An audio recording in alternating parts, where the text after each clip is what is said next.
नमस्ते। आज हम बात करेंगे एक ऐसी बीमारी कि जो ओल्ड एज में यानी कि बुढ़ापे में बहुत ही कॉमन है। इसे बोलते हैं क्रॉनिक एसडीएच, मतलब कि क्रॉनिक सब ड्यूरल हेमेटोमा। ये एक प्रकार का हेमरेज है जिसमें क्या होता है कि दिमाग और दिमाग के ऊपर की अपना जो हड्डी है, खोपड़ी है, वो दोनों के बीच में खून जमा हो जाता है। वो खून जमा होके दिमाग पे प्रेशर देता है और उसकी वजह से पेशेंट्स को दिक्कतें आती है या तकलीफें होती है। तो बेसिकली होता क्या है, क्रॉनिक मतलब लंबा टाइम निकल जाना, उसे क्रॉनिक बोलते हैं। जैसे एक्यूट मतलब छोटे समय में कुछ दिक्कत हो तो उसे एक्यूट बोलते हैं। क्रॉनिक मतलब लंबा टाइम जो लेता है उसे क्रॉनिक बोलते हैं।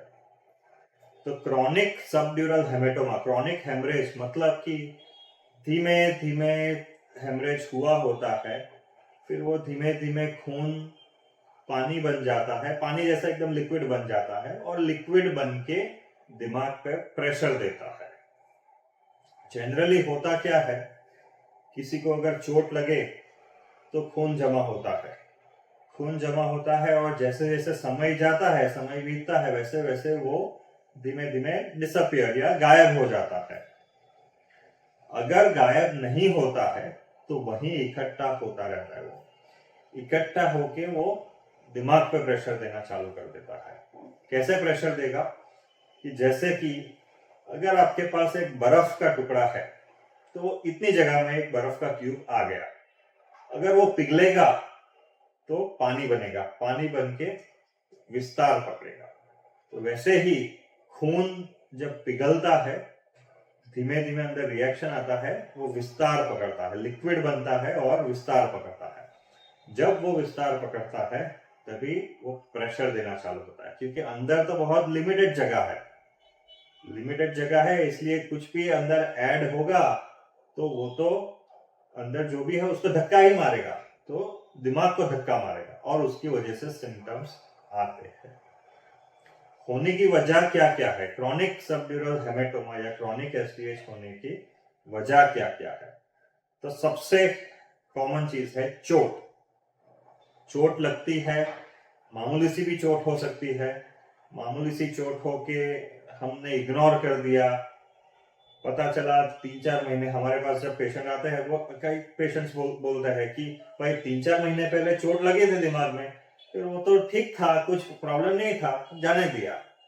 तो वो चोट के बाद थोड़ा थोड़ा थोड़ा थोड़ा थोड़ा अंदर ब्लीडिंग हुआ होता है, ऐड होता रहता है और उसकी वजह से वो 3-4 महीने में इतना ज्यादा हेमरेज होता है, लिक्विड बन जाता है और पेशेंट को दिक्कत करता है। दूसरा कारण क्या रहता है, किसी को खून पतला करने वाली दवाई चालू हो। अक्सर खून पतला करने वाली दवाई हार्ट के मरीज को चालू होती है, जिनको स्ट्रोक आया हुआ होता है उनको चालू होती है, पैर की नसों जिनकी बंद होती है उनको चालू होता है, पल्मोनरी एम्बोलिज्म बोलते हैं, मतलब कि लंग का अटैक आता है, उनको चालू होता है।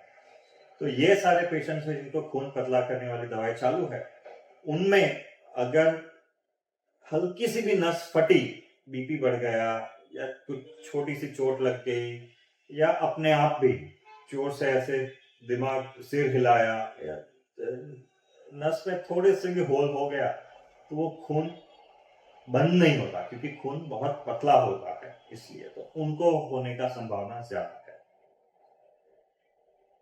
बहुत सारे पेशेंट्स में, जबकि मैं तो बताऊंगा ऑलमोस्ट 50% ऑफ द पेशेंट्स में कोई कारण नहीं मिलता। ना उनको कभी चोट लगी हुई होती है, ना कोई खून पतला करने वाली दवाई चालू होती है, अपने आप ही अंदर खून जमा होना चालू हो जाता है। तो वो सारे पेशेंट्स जो रहते हैं वो जनरली ओल्ड एज वाले पेशेंट्स रहते हैं। ओल्ड एज में होता क्या है कि ये अपनी खोपड़ी है, खोपड़ी के अंदर दिमाग रहता है। अभी जैसे जैसे एज बढ़ती है तो दिमाग थोड़ा थोड़ा, जो न्यूरॉन्स है वो सूखते जाते हैं, दिमाग थोड़ा थोड़ा छोटा होने लगता है। तो नॉर्मल सर्कमस्टांसेस में क्या होता है, नॉर्मली ऐसा होता है कि ये जो दिमाग है वो खोपड़ी के साथ एकदम फिट बैठता है, मतलब जितनी खोपड़ी उतना दिमाग।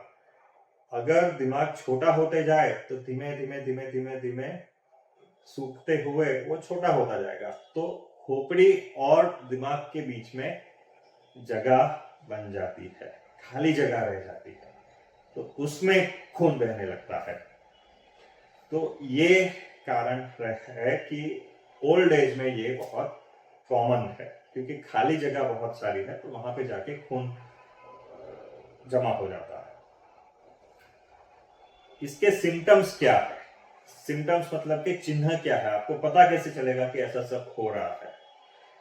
तो अगर पेशेंट को चलने में दिक्कत आती है, जो कॉमन जो चीजें होती है, जो हमारे पास पेशेंट आते हैं, वो क्या क्या दिक्कत लेके आती है कि भाई हमें चलने में दिक्कत हो रही है, बैलेंस जा रहा है। कभी कभी ऐसा लगता है कि भाई दारू पी के चल रहा है, ऐसे लोग कमेंट करते हैं, ऐसा बैलेंस चला जाता है। मेमोरी कम होने लगती है, बोलने में दिक्कत आने लगे, हाथ पैर में कमजोरी लगने लगे, पैरालिसिस का असर होने लगे। तो ये सारे इनके सिम्टम्स है। ये सारे सिम्टम्स लेकर के पेशेंट आएगा तो जांच क्या होगी? एक बार पेशेंट को क्लिनिकली जांच कर ली, उसके बाद सीटी स्कैन या फिर एमआरआई होता है। सीटी स्कैन या एमआरआई में कंफर्म हो जाएगा कि भाई अंदर क्या दिक्कत है। फिर ट्रीटमेंट क्या होगी? क्रॉनिक एसडीएच की ट्रीटमेंट में यही है कि उसे कैसे भी करके हमें बाहर निकालना है। जैसे कि मैंने पहले बताया, ये खून जो है वो खोपड़ी और दिमाग के बीच में है, दिमाग के अंदर नहीं है। तो इसका ट्रीटमेंट बहुत ही आसान हो जाता है, बिना दिमाग को टच किए हम इसे निकाल सकते हैं। कैसे निकालेंगे? नॉर्मली अगर बहुत ही लिक्विड वाला अगर ब्लड हो, बहुत ही एकदम लंबे टाइम से है और एकदम पानी जैसा खून बन गया है, तो क्या करते हैं हम? केवल 2 होल बना देते हैं। जैसे ही 2 होल बनाए वो सारा खून बाहर आ जाता है। अगर थोड़ा थिक है तो थोड़ा सा खोपड़ी खोलना पड़ेगा, खोपड़ी खोल के सारा ब्लड बाहर निकाल सकते हैं।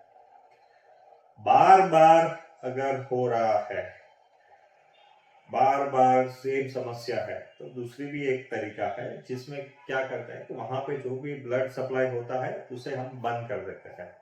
ब्लड सप्लाई बंद करने से वहां पे खून ही नहीं पहुंचता। तो ये जिनको बार बार ऐसा होता है उनके लिए है। जिनको इमरजेंसी है, जिनका पैरालिसिस हो गया है, बोल नहीं सकते, उनके लिए बेस्ट सुझाव है ऑपरेशन।